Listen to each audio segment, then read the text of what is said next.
How many of you have a cell phone on you right now? Awesome. Could you just wave it up in the air for me? Thank you. Now I have one more favor for all of you. Underneath your chair is a clear Ziploc bag. Could you all please place your phones inside the Ziploc bag and leave your phone inside the Ziploc bag and put it underneath your chair? Thank you. How are you feeling right now? Are we okay? Good? Kind of having mixed emotions about it? No worries. Well, good morning and afternoon, ladies and gentlemen, from wherever you're watching. My name is Kale Morania, and I am a fifth-year concurrent education student at Brock University in hopes of becoming a future educator. How many of you have heard the name Genius Hour before? Nice, a good portion of you. For those who don't know or aren't familiar with Genius Hour is where your dreams and passions come to life. The concept originally stems from the business practice that Google used to try to boost their employees' creativity, innovative thinking, and inventiveness. The goal was simple. When they allow people to work 20% of their time on their passion products, the employees' productivity would go up. And because of this, we now have Gmail, Google Talk, and Google News. With this concept in mind, educators grasped onto this idea and created the term Genius Hour. This is where teachers allow their students to work on whatever they want during their own learning time. And through Genius Hour, students are provided with a path for motivation.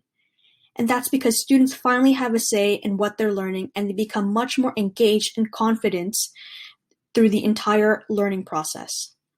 To do this, students have to follow 3 very simple rules. 1. There must be a driving question where students need to communicate what they want to learn about. 2. The project must involve research. It can't be a simple question where, when you Google it, the answer already comes up. And 3, the project must be shared not only with the class, but with the entire world. I come before you today to speak upon the Genius Hour project that I had conducted in my EDBE 8Y08 Teaching Digital Learners class at Brock University.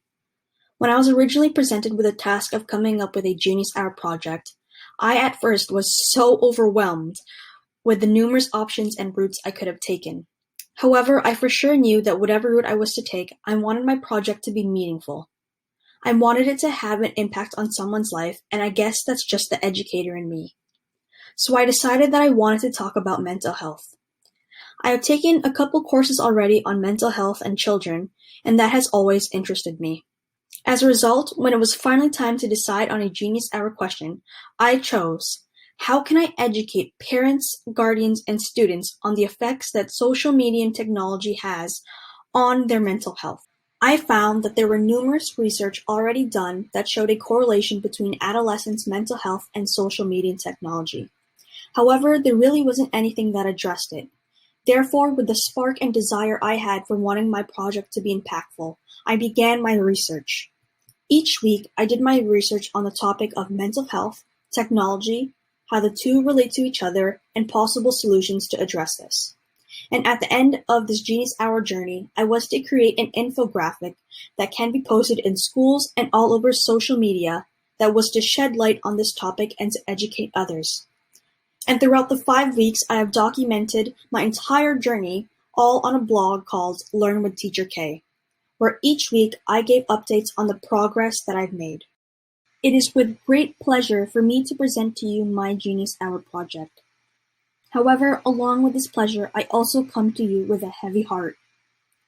According to Youth Mental Health Canada, it has been estimated that 1.2 million children and youth in Canada are affected by mental illness, and less than 20% will receive the appropriate treatment. That is why, after accidents, suicide is the second leading cause of death for people aged 15 to 24. There is Amanda Todd, who was 15 years old when she committed suicide due to cyberbullying. Tyler Clementi, who took his life after his roommate secretly filmed him kissing another guy and then outed him on Twitter. And Anika Sarskian, who was sent death and rape threats for sharing her feminism. These are all stories of young people who have witnessed the negative side of social media and technology, but these stories are only heard once it's too late. Now, I'm not here to bash on social media and technology and say, never use it again. The reality is, technology is such a beautiful thing, but it also can be very destructive. As society progresses and technology advances, we see an increase in mental health and mental illness as a result of overuse and misuse of social media and technology. That is why I wanted to create a tool or a resource for students, teachers, parents, aunts, uncles, literally anyone who sees it, and I wanted to inform them that the effects of social media has on their mental health and ways to build helpful habits when using social media and technology. It could be as simple for teenagers to set their own limits, being cautious of how social media is making them feel, reporting cyberbullying, blocking and deleting people and unwanted messages. For parents, they could set and enforce these guidelines for their children and themselves, and they could have open conversations with their children about what they see and what's happening in their online world. What if Amanda Todd, Tyler Clementi, and Anita Sarkeesian, and all the people around them were aware of the impacts of social media and technology has on their mental health, and how they could manage it? Then maybe, just maybe, they could have been there with us today. You can all grab your cell phones from underneath your seats and just reflect how you feel. Now that you have it, do you feel a sigh of relief? Did your heart skip a beat when I told you to get your phones? Through this, just reflect and think about your relationship with social media and technology. Are you running technology or is it running you? Thank you.